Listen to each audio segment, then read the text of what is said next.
ये बिजनौर हमारे माता जी का स्थान है। सुंदर दुख हल्का करने के लिए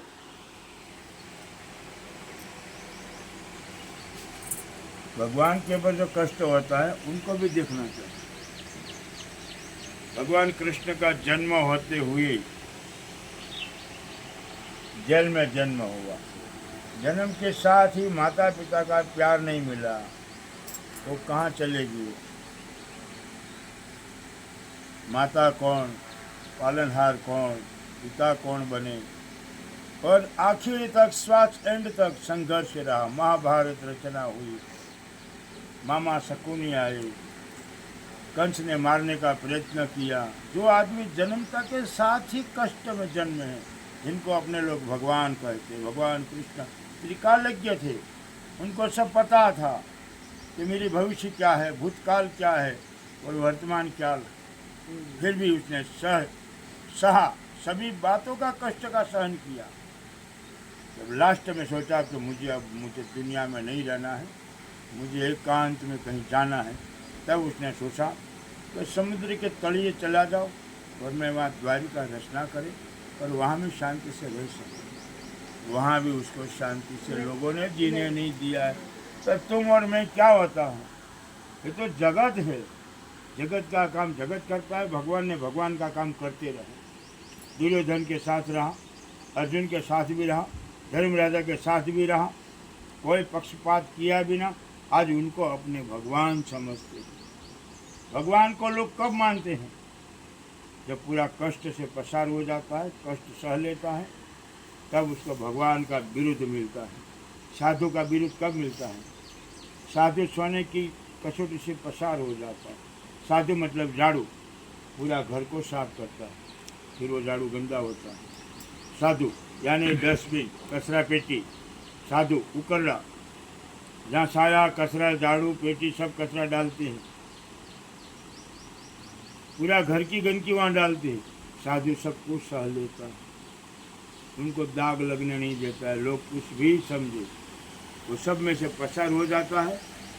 तब संत ऊपर शून्य तब लगता है। बहुत कठिन है माए। तुम रो, अकेले अकेले रो, परमात्मा को 5 रो। दुनिया के सामने रोएंगे तो दुनिया कहेंगे देख उसमें हिम्मत नहीं है। वो साधु मर्द होता है, चाहे आप हो, चाहे जेंट्स हो या लेडीज हो, उनके ऊपर भगवान की कृपा होती है, तभी भगवान का वर्दी पहन सकता है। पुलिस की वर्दी, मिलिट्री की वर्दी, उनको सम्मान अपने देते हैं। वैसे ये भगवान की वर्दी है। भगवा कपड़ा त्याग और वैराग्य का प्रतीक है, अग्नि का प्रतीक है। ये वो दूसरे को जला सकता है, वो धारण आपने कर लिया। आपको कदम कदम पर कांटे सहना है, कदम कदम पर अपमान सहना है। आपको कोई नहीं समझेगा, आपको खुद को अपने को समझना पड़ेगा। जो दुनिया में रहना है तो अब दुनिया को समझाने जाएंगे, दुनिया नहीं समझेगी। राम भी गए, कृष्ण भी गए, कोई परिवर्तन नहीं हुआ। 2-4 आश्रम बनाए, मंदिर बनाए, मठ बनाए, उसी में अपनी ज़िंदगी बीत गई और भगवान से दूर हो गए।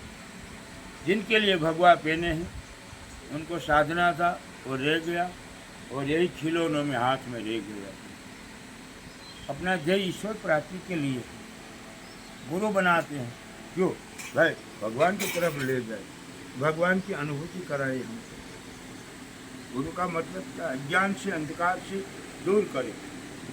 और आज ना अज्ञान रहा ना अंधकार रहा, और सारा दिन अपने रोते रहेंगे, ये मेरा भगत ने ऐसा किया, इसने मेरा अपमान किया है, इसने मेरे को गाली दिया है, इसने मेरे को ऐसा किया है। वो तो करेगा है, वो नहीं करेगा तो आप भी सीधे नहीं चलेंगे। तो भगवान का खेल है। और बिनु सत्संग विवेक न हो। सत्संग जो है अपने मन को पहले सुनाना है, दुनिया को सुनाना। दुनिया को सबको पता है, राम था, सीता थी, उसका अपहरण हुआ, फिर हनुमान जी ने साथ दिया, सब लोग जानते हैं। अपने जीवन में अपने कोई उपदेश लेना, पहला सत्संग मन को सुनाना। तो दुनिया सब ज्ञानी है, आप कहाँ ज्ञान की बात करेंगे? आप जितनी भी बात करेंगे सुनेंगे कोई परिवर्तन नहीं होगा। परिवर्तन होता तो क्रांति हो जाती। फिर भी अपना जीवन सुधारने के लिए अपने सदगुरु अपनी साधना अनुष्ठान में मस्त रहो। थोड़ी बड़ी उलझने आए 2-5 मिनट में उलझन को लॉक कर दो, हटाओ। आप कितना दिन रोएंगे?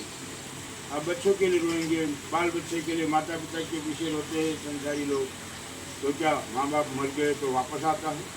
अपने गुरु के पीछे रोते तो गुरु के शरीर छोड़ने के बाद अपने हृदय में वास करते हैं। कभी विनाश नहीं होता, संतों की कभी मृत्यु नहीं होती, तो चेतन तत्व रहता है। आज हजारों साल पहले स्वामी विवेकानंद, राम और कृष्ण हुआ, कई महापुरुष हुए, स्वामी जगत गुरु शंकराचार्य, सभी का मंदिर है और उसकी समाधि पूजा होती है। क्यों? उनकी मृत्यु होती तो उसकी पूजा नहीं होती। इसलिए मन को मजबूत बनाए।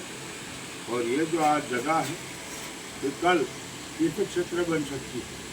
आप दुनिया की बातों को सबको भूल जाओ, अपना देह में लगो, भजन में लगो, कीर्तन में लगो, योग कराइए, साधना करे, समाज को जुड़े। कोई निंदा करता है उसको करने दो, इधर सुना इधर निकाल दिया। इसी में आपका भला है, इसी में जगह की प्रगति है। हमरे पर भी बहुत गुजरा है, हमने सब संतों से पसार हुआ। मैं मेरी आप बीती आपको कहा है, इसलिए हिम्मत हारना नहीं। आपको मैं धन्यवाद देता हूँ आपके जनता को कि आप ऐसी पुत्री जन्मी है।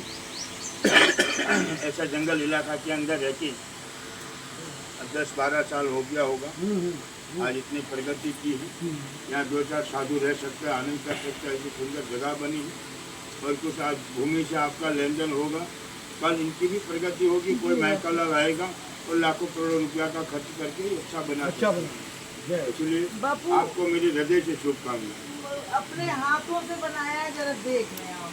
हाँ देखो, हमने चल कर तो चला